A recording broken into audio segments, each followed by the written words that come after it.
Ce soir. Maître Rochefort était mon professeur à l'été 2011. Dès le début, j'ai été une de ses proies, visiblement. Accusé au criminel, poursuivi au civil et congédié de l'Université de Montréal, l'avocat Daniel Rochefort aurait fait plusieurs victimes. Un premier dossier avec 2 chefs d'accusation de production de matériel d'abus d'exploitation sexuelle et de l'heure et un deuxième dossier comportant 9 chefs d'accusation de contacts sexuels, incitation à des contacts sexuels et agressions sexuelles. Sona Lakoyan s'excuse mais ne démissionne pas. Je souhaite également présenter mes excuses sincères. Et Mark Carney dévoile son plan pour doubler la capacité électrique du Canada. Il est donc essentiel que le Canada développe sa résilience.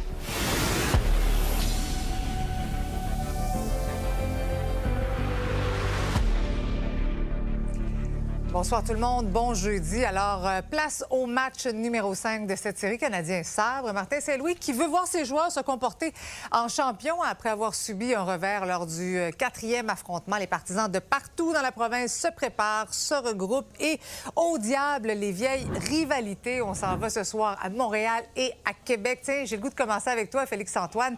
Le Centre Vidéotron qui prendra les couleurs du CH ce soir et pour certains, c'est un sacrilège, là. Ouais, ben je te mentirai pas, Marie-Christine. D'après moi, l'image derrière moi là, des chandails du Canadien de Montréal à vendre à Québec au Centre Vidéotron. Il y a quelques fans des Nordiques qui risquent de mal dormir ce soir, mais en général, là, je ne m'attends pas à voir beaucoup de bleus. Déjà quelques partisans qui attendent aux portes et c'est rouge, pas à peu près. Je pense que Québec va être canadien à 100% pas mal ce soir. Et là, c'est très calme. Les portes ne sont pas encore ouvertes au Centre Vidéotron, mais je te rassure, Marie-Christine, c'est vraiment juste le calme avant la tempête. Près de 15 000 billets qui ont été vendus. On est presque à capacité déjà au Centre Vidéotron. J'ai parlé à Tommy Castonguay qui organise, on fait partie de l'organisation des remparts et du Centre Vidéotron. J'ai demandé d'ailleurs quand on a lancé l'idée de faire cette diffusion, est-ce qu'on avait l'impression de trahir les derniers fans des Nordiques à Québec? Je vous laisse l'entendre. On est toujours conscient qu'il y a une très bonne base de fans des Nordiques, même si ça fait 30 ans qu'ils sont partis. On pense quand même qu'il y a un engouement qui est fort pour le Canadien de Montréal, puis on le voit dans la communauté. Et pour nous, c'était juste naturel d'ouvrir le Centre Vidéotron, permettre à tous les partisans, les amateurs de hockey en général, en fait, de pouvoir assister à ces matchs-là. Donc, on est juste content du dénouement. Donc, vous voyez, ça commence déjà à rentrer, les portes qui viennent d'ouvrir. Et, comme je te disais, Marc-Christine, c'est rouge et pas mal encore juste du rouge. Oui, mais peut-être qu'il va y avoir des chandails bleus ce soir. Qui sait? Tu vas rester à l'affût, Félix-Antoine. Bon match de votre côté. On va aller retrouver Lily maintenant à Montréal. On se dirige dans un bar sportif. Lily, c'est pas parce que, justement, le match est à Buffalo que ça freine les partisans, là. Oui, parce que Buffalo, c'est seulement à 7 heures de route de Montréal. Donc, c'est relativement proche pour les vrais partisans du Canadien. Je me suis entretenue un peu plus tôt avec un groupe de 5 personnes qui sont parties en VR de Brossard ce matin et qui sont arrivées cet après-midi. On nous parle de l'ambiance, comment ça risque d'être spécial. C'est assez différent du Centre Bell. Il y a beaucoup d'appréhension. On peut écouter. Ben, dans l'aréna, ça va crier. On va les encourager. Ça, c'est clair et net, là. Si tu entends quelqu'un siffler très fort et que le jeu arrête, c'est toi que c'est moi. J'ai hâte de vivre l'expérience. Je l'ai déjà vécu à Montréal. J'ai hâte de voir la différence, qu'est-ce que ça va faire d'être en minorité, je te dirais. Là. Fait que c'est sûr que avec ma belle chemise, ça se peut que je me fasse rire plus que niaiser, mais c'est parfait de même. Justement, l'organisateur que vous venez d'entendre me disait que sur la route, il entendait des klaxons sur l'autoroute, qui n'était pas le seul, en fait, partisan du Canadien qui se rendait sur place. Donc, il devrait y avoir quand même plusieurs chandails rouges dans les estrades du stade à Buffalo. Il y a aussi des partisans à Montréal, hein, on le sait, les bars sportifs sont absolument complets. C'est le cas ici, au bar chez Miller. On est prêt. Il y a une petite cloche. Il y a des pucks pour les verts, tout est prêt et c'est ça, on s'attend à avoir beaucoup de partisans pour le match 5. Est-ce que le Canadien va prendre l'avance? Les partisans espèrent beaucoup pour ce soir. Bien, Lily, Félix-Antoine, bonne soirée à vous deux. Je pense que vous avez une belle affectation. Profitez-en et on vous retrouve à 22 heures. Merci. Je souhaite également présenter mes excuses sincères à mes collègues de l'Assemblée nationale ainsi qu'à la population québécoise. Ben, on vient d'entendre Sona Lakoyan, émotive, hein, Laurence, qui a présenté ses excuses pour les manquements à l'éthique commis pendant la course à la chefferie de Pablo Rodriguez. Mais malgré tout, elle n'a pas l'intention de démissionner. Non, tout à fait. Mais on l'a vu hein, dans l'extrait, c'était visiblement difficile pour elle de s'exprimer. Aujourd'hui, là, elle a pleuré pratiquement tout le long des 5 minutes qu'elle a pris pour s'adresser là, à ses collègues de l'Assemblée nationale. Elle dit prendre acte de ce rapport-là. Elle s'excuse, là, on l'a entendu. Je te rappelle, Marie-Christine, ce qu'on lui reproche, là, c'est d'avoir utilisé son local de circonscription pour la campagne à la chefferie de Pablo Rodriguez. Il y a également des employés là, de son bureau de circonscription qui ont été rémunérés par l'Assemblée nationale pour participer à des activités partisanes. On lui reproche aussi d'avoir fait disparaître là, des éléments de preuve, ce qui a eu pour effet d'entraver le travail de la commissaire. Et Sonia Lakoyan qui a dit tout à l'heure là, au Salon Rouge accepter là, de payer cette amende de 8 000 qui a été proposée par la commissaire. Mais effectivement, là, tu l'as dit, elle souhaite rester en poste. Elle va rester en poste. Par contre, elle dit avoir appris là, de ses erreurs. Malgré le caractère difficile de cette épreuve, je peux dire que j'ai appris de mes erreurs. Cette expérience m'amène à poursuivre mon travail avec encore plus de prudence, de rigueur et discernement. Bon, Laurence, il faut dire maintenant qu'il y a plusieurs élus qui ont exprimé leur malaise qu'elle reste en poste.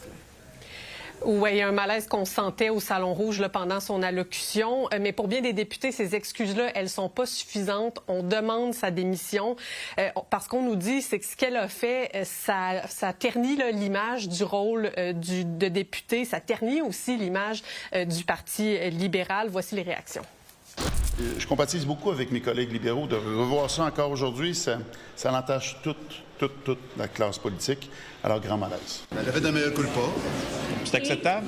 Pourquoi dis ça? Les excuses, c'est important. C'est un geste noble, c'est un geste important, mais tout ne s'arrête pas là. Il faut qu'on envoie un message, il faut qu'il y ait des conséquences. Pour moi, la députée Lakoyan Olivier est simplement un symptôme de ce qui se passe depuis toujours au Parti libéral. C'est très grave ce qui s'est passé. Là, je comprends qu'elle est prête à s'excuser, à prendre sa part de responsabilité, mais rappelez-vous ce qu'elle disait aux journalistes en disant que c'est une affaire qui avait été créée de toutes pièces, que vous aviez montée. Dès qu'on en a eu connaissance et qu'il y a eu une enquête ouverte, elle a été exclue du caucus. Notre chef, Charles Milliard, a été très clair. Elle ne réintègre pas et elle a été invitée même à démissionner. Bon, maintenant, les députés devront voter, là, se prononcer sur ce rapport le 26 mai prochain, notamment pour savoir si elle devra payer cette amende de 8 000 Les infrastructures municipales tombent en ruine et pour réussir à mieux les entretenir, bien, les maires pourraient devoir augmenter les taxes. C'est du moins ce que recommandent deux anciens ministres des Finances dans un rapport sur la fiscalité des villes. Mathieu Boivin. Vous savez, on ne peut pas avoir rien gratuitement dans la vie. Le monde dit qu'il y en a jusque-là. Malheureusement, il faut payer parce que nos enfants n'auront plus d'eau. C'est clair? Comme vous voyez, l'ex-ministre des Finances et ex-présidente du Conseil du Trésor, Monique Jérôme-Forget, n'a rien perdu de son franc-parler. Elle et un autre ex-ministre des Finances, Nicolas Marceau, publient ce matin un rapport alarmant. Deux choses. Premièrement, les infrastructures municipales tombent en ruine au Québec. On est en retard de 50 milliards juste pour les garder fonctionnelles et si on fait rien, la facture va doubler d'ici 10 ans. Le deuxième constat est brutal. Pour trouver l'argent, il va falloir que les villes augmentent les taxes foncières. Pas juste les ajuster à l'inflation, là. Mme Forgette et M. Marceau, qui n'ont plus peur des électeurs, proposent qu'on les aligne sur la croissance économique. La facture d'impôt foncier des contribuables, au lieu d'augmenter à 2 va augmenter à 3,5 comme ça se fait pour les impôts que les gens payent à Québec, comme ça se fait pour les impôts que les gens payent à Ottawa. En faisant un cadeau à 2 on a l'air généreux, on n'est juste pas des bons gestionnaires. J'ai été coupable, comme présidente du Conseil du Trésor, de ne pas avoir été attentive à ce problème. Les deux ex-politiciens suggèrent que cet impôt supplémentaire s'en aille dans un fonds spécial où le gouvernement du Québec ajouterait dollar pour dollar qui irait exclusivement à la réfection des infrastructures. Si vous ne voulez pas augmenter à 3,6 % vous aurez le choix comme maire. Mais ce que vous allez perdre, c'est la contrepartie, l'accès à l'argent du gouvernement du Québec. Du côté de Québec, le maire Bruno Marchand souligne à toutes les fois qu'il peut qu'il ne taxe qu'à l'inflation. Alors, il ne se laissera pas bousculer. Oubliez ça, oubliez ça. Puis ça serait complètement... Élaborer là-dessus. Il va falloir que Québec fasse le premier mot, c'est ça? Il fasse un mot en disant aux municipalités exactement ce que disent Mme Jérôme Forget et M. Marceau. On met un fonds. Alors non, on ne va pas le faire tout seul. C'est pas vrai. S'il n'y a pas de programme, on ne va pas là. Son adversaire au conseil municipal, Stéphane Lachance, ne veut rien savoir de taxes supplémentaires. Je pense que les citoyens de Québec en ont plus qu'assez, sont étouffés. Je pense qu'avant de quêter, il faut quand même se nettoyer. Le problème, c'est pas qu'il manque d'argent, il en sort trop. On a demandé au président de l'Union des municipalités du Québec si les grandes villes étaient prêtes à administrer un choc fiscal à leurs contribuables. Bien, c'est clair que si on veut faire ce grand pas-là, ça prend l'aide du gouvernement du Québec. Ça, c'est officiel. Puis on veut entendre clairement les partis politiques sur cet enjeu-là qui est important, qui est prioritaire pour le monde municipal. Tout ça s'en va donc aux élections à l'automne prochain. À Québec, Mathieu Boivin pour Nouveau Info. On va parler d'une nouvelle plutôt inusitée maintenant. Des pharmacies et des cliniques médicales sont forcées de revenir au fax et au papier alors qu'elles utilisaient des ordonnances électroniques depuis un an. La raison, Ottawa cesse de financer le projet Prescription Québec. C'est le fédéral qui s'est sorti du projet. J'ai eu l'occasion de rencontrer la ministre de la Santé, Marjorie Michel, il y a quelques semaines à ce sujet-là pour lui dire que nous, on voulait continuer avec ce programme fédéral qui est fort apprécié par les pharmacies communautaires. On analyse la situation avec la pharmacienne Geneviève Charbonneau. Bonsoir. Bonsoir. D'abord, qu'est-ce que vous comprenez là, de la décision d'Ottawa de cesser le projet? Bien, en fait, c'est un projet canadien qui est financé par le gouvernement fédéral. Il y a une portion, par contre, de ce programme-là qui est Prescription Québec pour vraiment s'assurer que le cadre réglementaire et législatif de la pharmacie communautaire du Québec, qui est différente du reste du Canada, soit respecté. De notre côté, on a vraiment des bons résultats avec cette plateforme-là. Parlez-nous-en de cette plateforme Prescription Québec. Qu'est-ce que vous pouvez nous dire là-dessus sur les avantages que ça vous procure?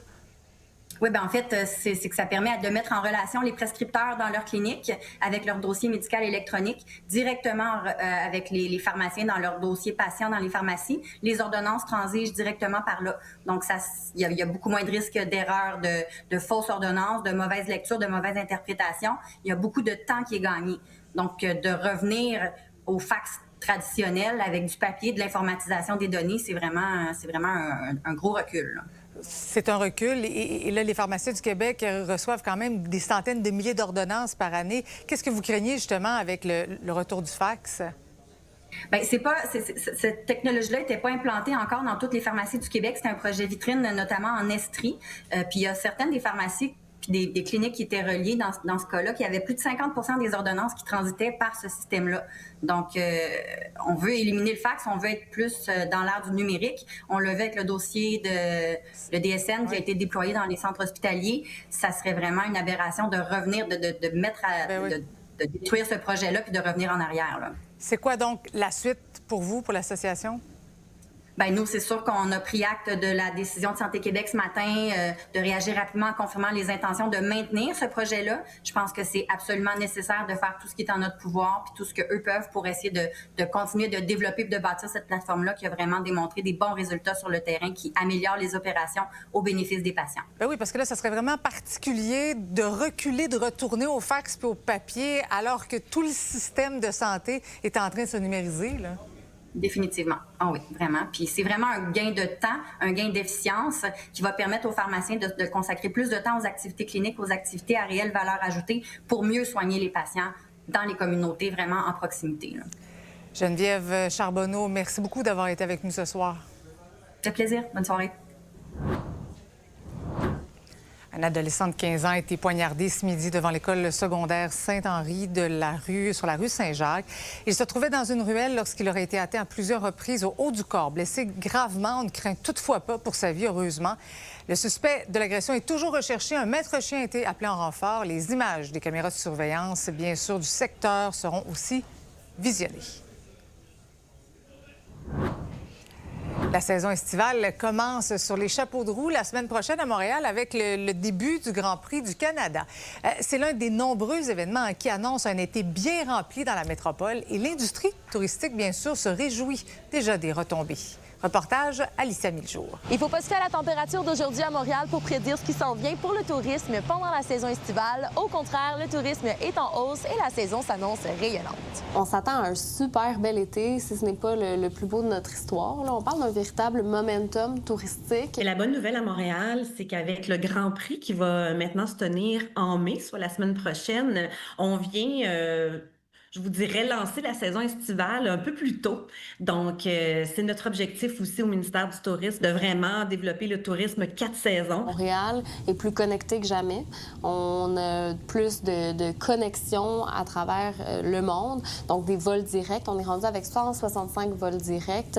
Ce chiffre-là, il a doublé dans les 10 dernières années. Indéniablement, Montréal est vraiment une ville qui rayonne à l'international, où il y a une diversité d'événements, diversité d'attraits. C'est un produit d'appel en soi. La demande est là. Les gens veulent venir nous voir. Donc, on s'attend à une hausse de 5 % sur chaque marché. Donc, 5 % plus d'Américains, 5 % plus de Canadiens, 5 % plus de gens de l'international. Montréal, c'est dans son ADN l'accueil chaleureux de notre industrie, nos hôteliers, nos attraits, nos associations touristiques. Je pense que quand les touristes viennent visiter Montréal, ils se sentent chez eux. Évidemment, les touristes doivent se loger pendant qu'ils sont ici. Donc, on s'est rendu à l'Hôtel Vogue au centre-ville de Montréal pour voir un peu à quoi l'équipe s'attend pour la saison estivale. Ça va être un été phénoménal. OK? On en a parlé avec Tourisme Montréal récemment. Avec les dernières années qui ont été un peu plus difficiles, on voit la tendance qui commence à remonter. On voit les gens qui sont excités. La ville commence à être un peu plus... il y a beaucoup d'énergie.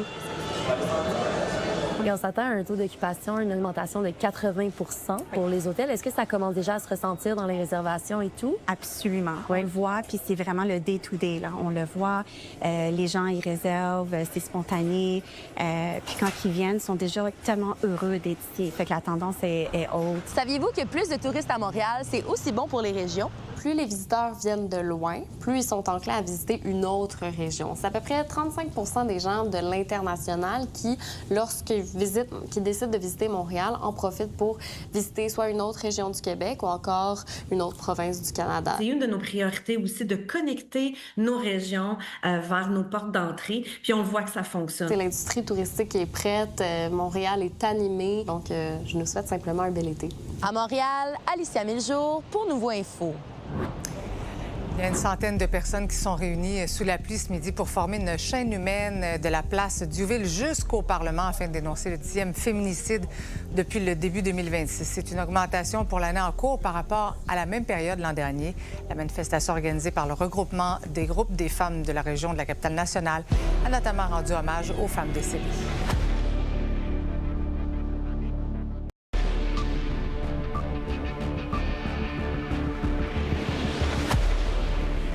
C'est Samuel qui est en Mauricie ce soir, Louis-Mathieu à Saguenay. Mais d'abord, je commence avec toi, Alexandra en Estrie. On revient sur la tragédie du lac Mégantic. On apprend que l'entreprise ferroviaire, finalement, est exonérée de toute responsabilité. Tout à fait, Marie-Christine. Alors, la Cour suprême refuse d'entendre la cause qui, en fait, poursuivait le transporteur ferroviaire pour le rôle qu'il a joué dans la tragédie de lac Mégantic qui a fait 47 victimes le 6 juillet dernier. Alors, dans cette poursuite, il y avait plusieurs intervenants, entre autres le procureur général du Québec, les victimes de la tragédie ainsi que leurs familles. On ne sait pas pourquoi on n'a pas voulu justement entendre la cause, mais j'ai discuté avec l'avocat au dossier, Maître Daniel Larochelle. Lui, il est dans ce dossier-là depuis une douzaine d'années. Qui sont entendus par la Cour suprême. On dit qu'il faut que ce soit des dossiers d'intérêt national. Donc, nous, on savait que, bon, l'intérêt national, on parlait des chemins de fer, etc. Mais bon, je vous dis, je ne suis pas complètement dévasté ce matin. Là, je m'attendais un peu à ce que l'autorisation soit refusée. En résumé, c'est le jugement de la Cour d'appel qui est maintenu. Donc, il n'y a aucune responsabilité de Canadien Pacifique. Pour les gens, ce que ça veut dire, c'est que le volet recours collectif est terminé. Ce qui reste pour fermer le dossier, c'est distribuer l'argent de la faillite de la MMA. Donc, il reste 17 millions de dollars à attribuer à 4000 victimes, Marie-Christine. Merci, Alexandra. Maintenant, au Saguenay-Lac-Saint-Jean, Louis-Mathieu, il y a 2 restaurants qui ont été ciblés par un incendie criminel. Ça s'est passé à Saguenay mercredi dernier. Exactement. Et je me trouve devant donc le Bistrot D et le restaurant La Petite Sortie qui ont été la cible des floods. La cible, en fait, de cet incendie déclaré criminel par les inspecteurs du service de police un petit peu plus tôt dans la journée. Les pompiers se sont dépêchés sur les lieux aux alentours de 19h15 hier soir. Et le service incendie a tout de même réussi à contenir les flammes à l'extérieur du bâtiment. Mais reste que les impacts sont lourds pour les propriétaires, mais ils peuvent aussi compter sur un voisinage qui les appuie, notamment le copropriétaire de la boîte de nuit, La Nuit des Temps, qui a préparé une soirée bénéfice le 28 mai prochain pour les aider financièrement dans cette épreuve. On s'est dit qu'on allait faire un événement bénéfice, un 5 à 7. Sur un coup de tête, là, on leur a pas demandé parce que souvent nos voisins sont très humbles et fiers, donc ils veulent pas recevoir de l'aide. C'est du monde qui aime ça, se débrouiller seul. On s'est dit qu'on va leur faire une petite surprise. C'est là que c'est le fun de voir le monde qui se soutienne puis qui s'entraide aussi. T'sais, on est une très belle communauté sur la Racine, on se connaît tous, on parle tout entre nous autres. Puis moi, c'est ça, j'étais allé voir David un matin, je dis, c'est charcuterie, s'il y a quelque chose que je peux faire pour toi, s'il y en a qui sont pas trop affectés, que je peux passer plus vite avant qu'il y ait de quoi. On était déjà en mode d'être en mode solution plus que d'autres choses. Fait que je trouve ça magnifique de voir la rue qui se soutient comme ça. Il faut savoir que la fumée qui s'est échappée de cet incendie a quand même fait des dégâts, lui, à l'intérieur du bâtiment, notamment dans la chambre où faisait sécher les saucissons du Bistrot D. Donc, de lourdes pertes pour ce commerce. Au moins, il y a de la solidarité. Merci beaucoup, Louis-Mathieu. Samuel, maintenant, le fameux festival Western de Saint-Tite a lieu dans 17 semaines, mais aujourd'hui, l'organisation a dévoilé sa programmation. Donc, le festival aura lieu du 11 au 20 septembre 2026. Et parmi les artistes invités, on retrouve notamment Classe Moyenne, Matt Lang ainsi que Cameron Whitcomb. Parmi d'autres seront également de la partie. Et on retrouve également de l'humour ainsi que les fameux rodéos qui ont été particulièrement populaires lors de l'année passée. Mais comme on nous l'expliquait aujourd'hui, eh bien, ce ne sera pas l'année des grands changements. On ne réinventera pas la roue. On veut d'abord et avant tout miser sur ce qui a conquis le cœur des festivaliers par le passé. On est dans une édition, on va dire, de continuité pour cette 58e édition-là. Bien évidemment, nos festivaliers viennent chez nous pour danser, pour s'amuser, l'ambiance, les spectacles et les rodéos. Donc, on répond aux besoins de nos festivaliers en continuant à s'améliorer sur nos différents axes. Il s'agira de la 58e édition du Festival Western de Saint-Tite. La 60e approche donc à grands pas et le comité organisateur commence déjà à réfléchir à des manières dont il pourra fêter ce 60e anniversaire en grand. Mais pour cette année, la vente des billets se fera à partir de ce samedi pour les quelques 700 000 festivaliers. Merci Samuel. Voici ce qui vous attend au cours de la prochaine demi-heure. Sommet à Pékin, le détroit d'Ormuz au cœur des discussions entre les présidents américains et chinois. Mark Carney dévoile les détails de son plan pour doubler la capacité du réseau électrique canadien. Le commentaire de Alain Reyes là-dessus. Et beaucoup de hockey à regarder ce soir. La Victoire affronte la Charge en finale de la LPHF et les Canadiens, bien sûr, tenteront de rebondir face au Sabre. Mais d'abord, l'avocat Daniel Rochefort, un civiliste réputé qui a représenté plusieurs policiers au fil de sa carrière, se retrouve maintenant sur le banc des accusés. Il fait face à 11 chefs d'accusation pour inconduite sexuelle, dont certaines sur mineurs. Aujourd'hui, il était de retour en cours pour son enquête sur remise en liberté. Lila Rochefort, donc, demeure détenue pour l'instant? Oui, Daniel Rochefort qui a été arrêté jeudi dernier par le SPVM pour exploitation pédosexuelle. C'est une policière en fait qui l'a attrapé en se faisant passer pour une enfant de 12 ans. Alors il est détenu à la prison de Bordeaux pour le moment. Monsieur Rochefort a 72 ans qui est venu à l'audience en visioconférence. On peut écouter la procureure. Il a 2 dossiers qui sont existants, qui vont être à l'enquête caution mardi. Un premier dossier avec 2 chefs d'accusation de production de matériel d'abus d'exploitation sexuelle et de l'heure et un deuxième dossier comportant 9 chefs d'accusation de contacts sexuels, incitation à des contacts sexuels et agressions sexuelles. L'intention du ministère public, c'est de procéder mardi à l'enquête sur remise en liberté, se voulant demander à la juge ou au juge de maintenir la détention de monsieur. Donc, il va rester derrière les barreaux jusqu'à mardi. La défense qui veut entendre 3 témoins qui se porteront caution, en fait, pour sa remise en liberté. Là aussi, on peut écouter son avocat. C'est-à-dire qu'il y a toujours 2 dossiers de déposés pour l'instant. L'enquête sur remise en liberté est reportée à mardi prochain et ça devrait procéder à ce moment-là, c'est-à-dire on s'adresse au juge. Étant donné qu'il y a une objection à sa remise en liberté, nous, on va démontrer, enfin tenter de démontrer qu'il devrait être remis en liberté. Dire qu'il est ébranlé, c'est certain. Là. Je vous annonce rien, il n'y a pas de surprise. Lila Daniel Rochefort était aussi chargé de cours à l'Université de Montréal, mais on a appris qu'il a été congédié en 2022 à la suite de plaintes d'étudiantes.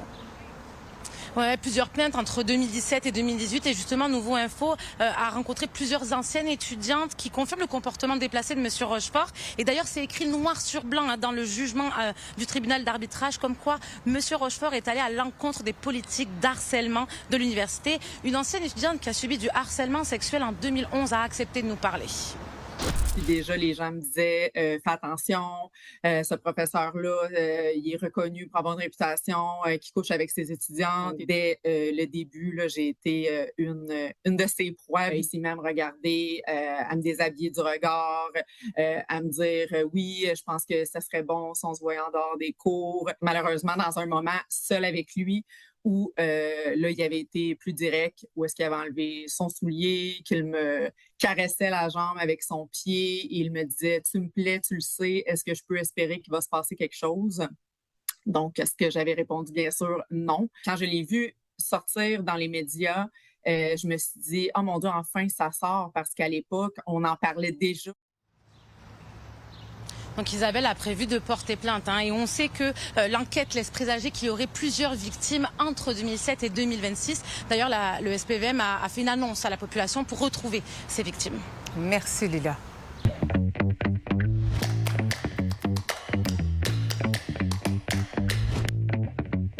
Salut Yves. Salut Marie-Christine. Eh bien, tout un dossier quand même, celui de l'avocat Daniel Rochefort, qui, faut le dire, Yves, est un avocat connu, là. Oui, c'est quelqu'un qui a une carrière qui s'étend sur presque 50 ans. C'est quelqu'un qui faisait du litige général, mais qui a été connu en particulier parce qu'il a représenté plusieurs policiers. Moi, je me souviens de lui, notamment à la commission d'enquête sur la Sûreté du Québec, la commission Poitras, et il était l'avocat de policiers. Et donc, c'est quelqu'un qui était très visible, on va dire, quelqu'un qui a fréquenté un peu le palais de justice dans les 40 dernières années, avait certainement croisé Daniel Rochefort. Oui. Faut dire aussi, suivant son congédiement de l'Université de Montréal, ce qu'on a pu lire aussi dans le jugement du tribunal d'arbitrage, c'est qu'il a multiplié les recours pour contester justement ce congédiement-là. Ben, d'abord, c'est pas si rare, parce que les syndicats, quand un de leurs membres est attaqué, vont utiliser les recours. Mais là, on a affaire en plus à un avocat. Donc, il connaît les rouages du système, connaît ses recours et les utilise. Mais ça s'est retourné contre lui, Marie-Christine, parce que quand il est arrivé en contestation, il y a une autre victime, entre guillemets, une autre personne qui a été victime de harcèlement, qui est venue témoigner contre lui et qui n'était pas dans le premier dossier. Alors, maintenant, Marie-Christine, il y a une marge énorme entre du harcèlement sexuel dans le cadre d'un cours, ce qui est évidemment inacceptable, et les accusations criminelles auxquelles il fait face. C'est pas du même ordre du tout. Mais ça s'additionne, parce qu'on parle aussi d'une poursuite au civil, donc tout ça, ça fait tout un dossier, là.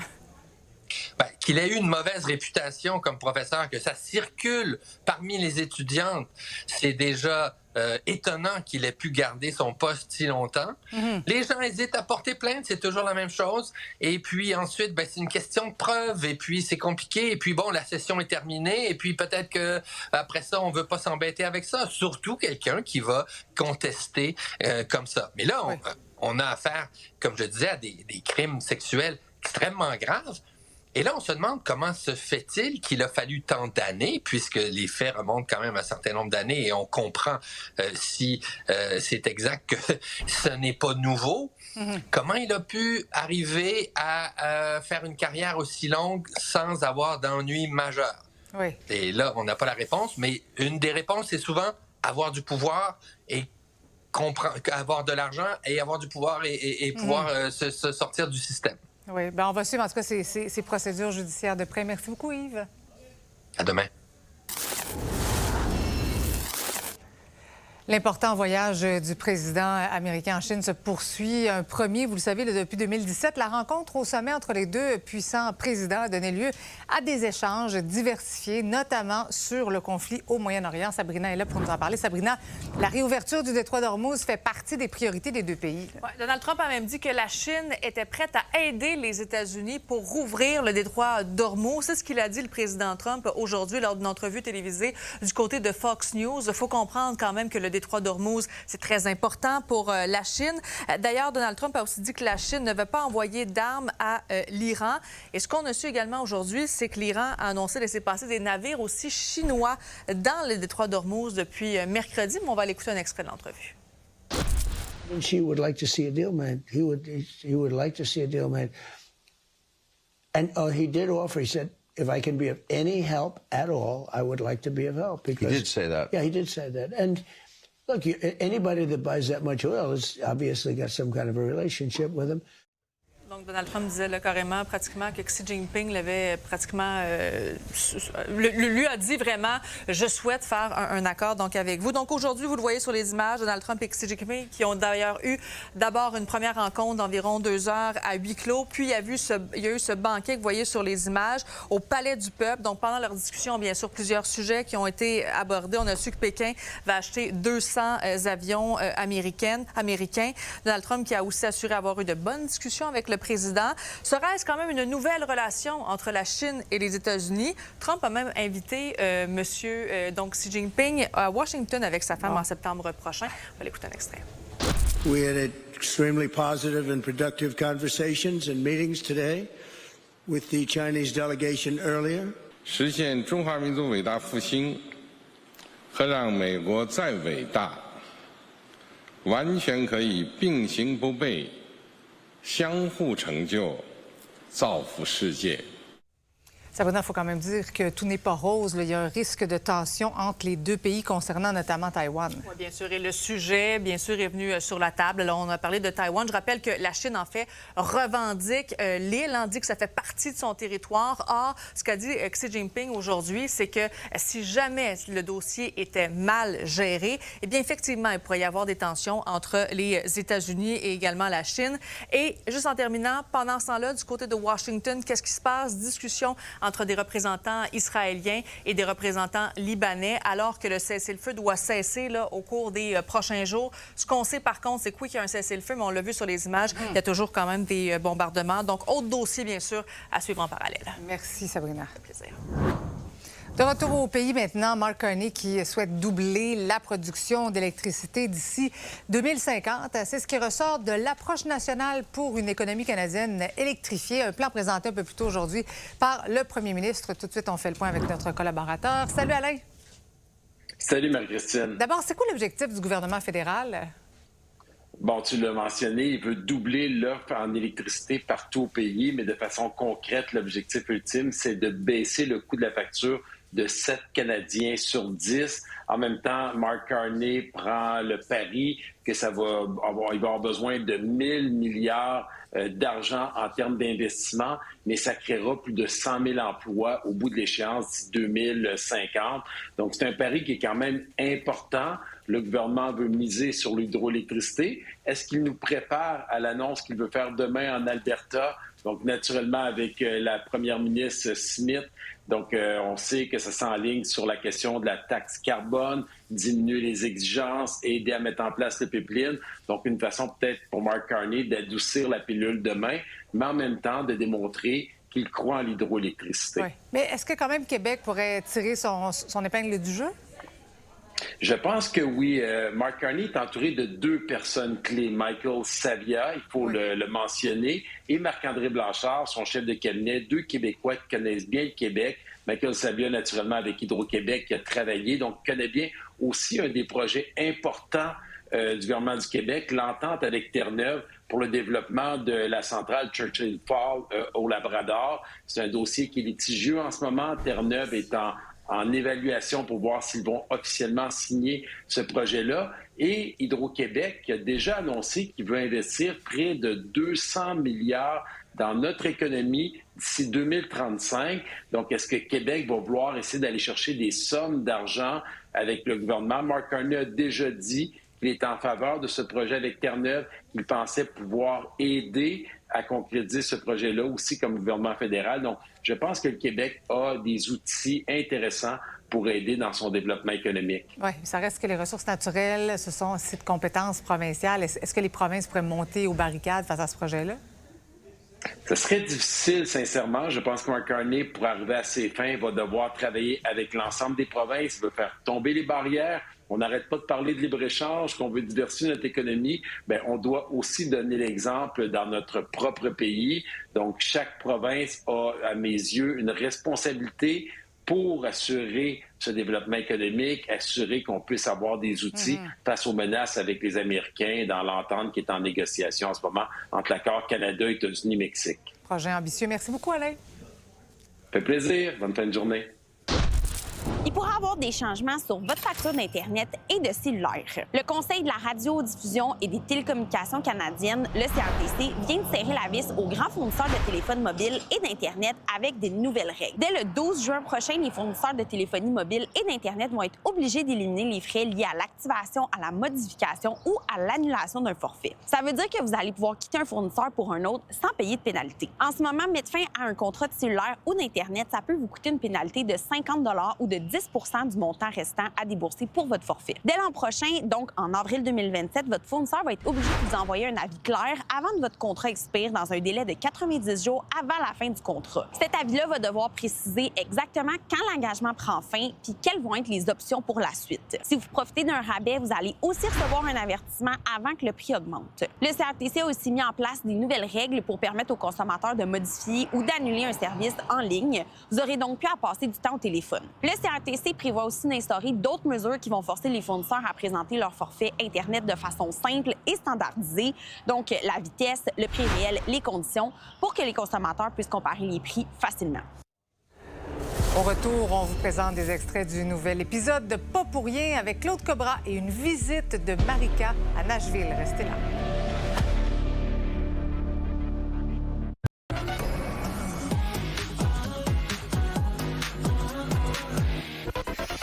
On aimerait ça vivre plus longtemps. Réparer nos erreurs. Excuse-moi. Retrouver ceux qu'on a perdus. Tu fais mal à des gens, papa? Recommencer. Je vais lâcher. Tu lâcheras pas. Avoir une autre chance. Une dernière chance. Une dernière journée. Bonsoir, Alex. Bonsoir, Marie-Christine. On vient de voir un premier extrait du film Rédemption de Luc Picard. Exactement, film qu'il a réalisé, qu'il a écrit aussi, et vous venez de le voir, dans lequel il joue. Donc, ça raconte l'histoire de Marcel, un ancien tueur à gages qui va devoir reprendre du service, histoire de commettre 2 derniers meurtres, mais des meurtres qui auront des répercussions sur son entourage et sur sa famille immédiate. Le film a une distribution à la fois québécoise et française, parce que ça se passe à la fois à Montréal et à Paris. On l'a vu, il y a son fils aussi, Henri Picard, plutôt, qui sera là à ses côtés. Kelly Depeau, Gérard Lanvin et Sophie Desmarais, pour ne nommer que ceux-là. Ça sort le 29 juillet prochain dans les salles au Québec. Ça promet. Maintenant, c'est pas pour rien. Cette semaine, l'invité de la semaine, c'est Claude Cobra. Exactement, Monsieur Bleu, Jeans Bleu, qui était avec nous. Alors, il s'est jasé plein de choses, entre autres le succès de leur Scotch and Posh. Mais aussi, on a parlé du fait de vieillir. On regarde ça. J'aime vraiment beaucoup la vie, profondément. Puis je pense qu'en vieillissant, l'idée qui en reste de moins en moins, dans le fond, me donne envie de mordre dans cette vie-là, puis vraiment la pogner à 2 pattes d'ours. Quand vient le temps d'écrire des tunes avec les Bleus, on veut toujours divertir, on veut toujours que ce soit léger, puis tout ça. Ça veut pas dire qu'on peut pas parler des vraies affaires, tu sais. Puis sur l'album, tu parles de Pet Sauce, mais Mangez Mou aussi, c'est comme une tune qui parle de bien vieillir à 2. Et notre reporter Marika, elle était à Nashville. Elle essayait de savoir qu'est-ce qu'on avait besoin comme base pour pouvoir commencer une carrière de chanteur country.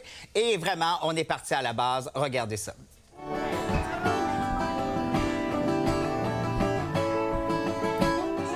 C'est un bon choix? Yeah! Vendu. Voilà, ça prend les bottes de cow-boy. C'est la base du chanteur et de la chanteuse country. Exactement. Tu ne peux pas avoir un chanteur country sans bottes. Voilà. C'est impossible et ça lui va à ravir. Les séries du Canadien qui profitent à l'Ocolocasse. Oui, exactement. Leur chanson de 2009, Le But, est maintenant certifiée platine. Ça veut dire 80 000 unités vendues. Depuis le début des séries, c'est 33 600 copies qui se sont vendues. 13,6 millions d'écoutes sur les plateformes. Donc, ça promet et ça fait des petits pour tout le monde. Peut-être qu'on les verra à l'extérieur chanter. Ça pourrait être une option. Très bonne idée. Je lance ça. Bon week-end. Les sports, justement, au retour.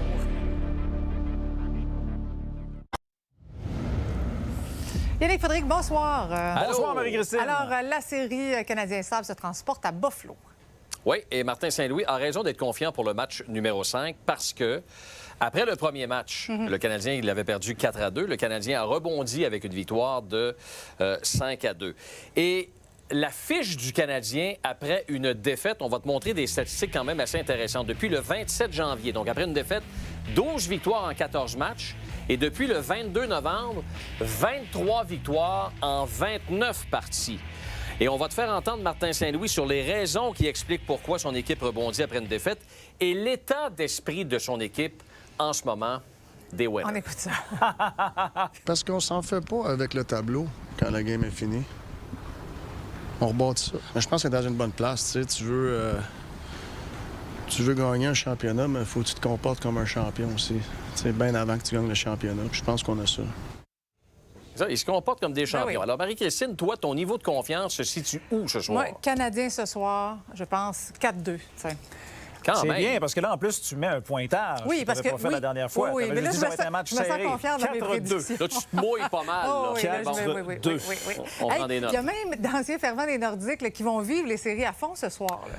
Oui, bien, tu sais, moi, je suis de Québec, là. Oui. Jamais je recrute. Ah oui? Oui, je suis de Québec. Ben, OK. Est-ce que je t'apprends quelque chose? Bien, je suis surpris. Voici des images en direct, donc, du centre Vidéotron. Oui. Les portes là-bas vont ouvrir dans exactement 5 minutes. Mais qu'est-ce que ça te fait, Fred, toi, en tant qu'ancien, peut-être Ben là, partisan je suis des passé à autre chose. Okay. Es-tu frustré? Honnêtement, non, mais je suis passé à autre chose. OK. Mais t'as l'air frustré. Mais je dois t'avouer, par exemple, que pour mes parents, par exemple, ou les gens là, qui ont C'est un connu les Nordiques de sacrilège. Québec, de voir comme ça que les gens vont se déplacer, puis ils vont être nombreux, pour aller... Non, mais c'est vrai, pour aller voir comme ça, à Québec, dans un amphithéâtre qui avait été bâti pour accueillir le retour des Là, Nordiques. ça fait 30... 400 millions de Oui, dollars. je te remercie pour tes taxes, Oui, mais oui. de voir comme ça que ça Là, va ça fait servir 30 pour ans, là. les gens. Je le sais, puis je te le dis, moi, c'est correct, je Oui. passais à d'autres Oui, choses. oui. Mais tout ça pour te dire, donc, paraît le pas. visionnement ce soir. Du côté aussi, Trois-Rivières, ça va être plein aussi à l'amphithéâtre Cogeco. Bref, là là. tout le monde est avec le Canadien de Montréal. Voilà, c'est ce que je voulais dire. C'est bien, merci Fred de ce beau témoignage. Maintenant, la victoire de Montréal qui entame son parcours en grande finale contre la Charge d'Ottawa à la Place Belle. Oui, la Charge d'Ottawa qui avait perdu en finale l'an dernier contre le Frost du Minnesota. La victoire, c'est une première présence donc en finale. Cette année, la victoire, 3 gains en 4 parties contre Ottawa. En 2025, la Charge, donc l'an dernier, la Charge avait gagné sa série contre la victoire en 4 matchs. Les 2 meilleures pointeuses du circuit s'affrontent, dont Marie-Philippe Poulain, qui totalise 5 points depuis le début des séries dans la LPHF. Donc, on souhaite la meilleure des chances à la victoire de Montréal. Et on prend quelques secondes en terminant pour te dire que Annie Larouche quitte son poste de présidente des Roses de Montréal. C'est un petit peu une surprise. Demain, elle rencontre les médias pour s'expliquer. Oui. Bon, bien, à demain. Bon match. OK. Salut. Bye-bye. 4-2. Hein? Oui, c'est ça. Note ça, s'il te plaît. Merci. Alors, j'ai noté. Vive indignation à Hawaï. Écoutez cette histoire. C'est un touriste qui a été filmé, vous voyez, en train de lancer une grosse pierre sur un phoque-moine. Le phoque-moine, c'est une espèce en voie de disparition. L'animal qui est très apprécié par les insulaires nageait en eau peu profonde. L'Américain de 38 ans a été arrêté une fois rentré chez lui à Seattle. Et écoute ça, Michel, il fait face à des accusations de harcèlement de mammifères marins. Il risque jusqu'à 1 an de prison et des amendes pouvant atteindre 70 000 $. Qui doit regretter d'avoir lancé cette roche. Ce soir, au débatteur, Michel, il sera question de l'Eurovision. Vous savez, grand concours musical qui se déroule jusqu'à samedi en Autriche. Exactement. Le Canada devrait-il y participer? C'est une question qui se pose, entre autres, depuis l'automne, parce qu'on apprenait avec le budget fédéral que le Canada, Ottawa, avec CBC Radio-Canada, sont à explorer la possibilité d'une participation canadienne. On se dit, Eurovision, il y a l'Australie qui participe. Là. Pour certains, c'est une occasion incroyable de pousser le talent d'ici. C'est vu par des centaines de millions de téléspectateurs. On se rappellera en 88 que ça a donné toute une ouverture de carrière pour Céline Dion. Alors, pour ou contre une participation du Canada à l'Eurovision, on va débattre de ça ce soir avec Meeker, Catherine, Justine et François. Tu chantes bien, toi. Tu pourrais participer. Oui, tu chantes bien. Tu chantes en bien, silence, Michel. Sois pas dans ma gêné. douche. Bon débat ce soir. Excellente soirée à notre antenne. On se retrouve demain. Bye bye.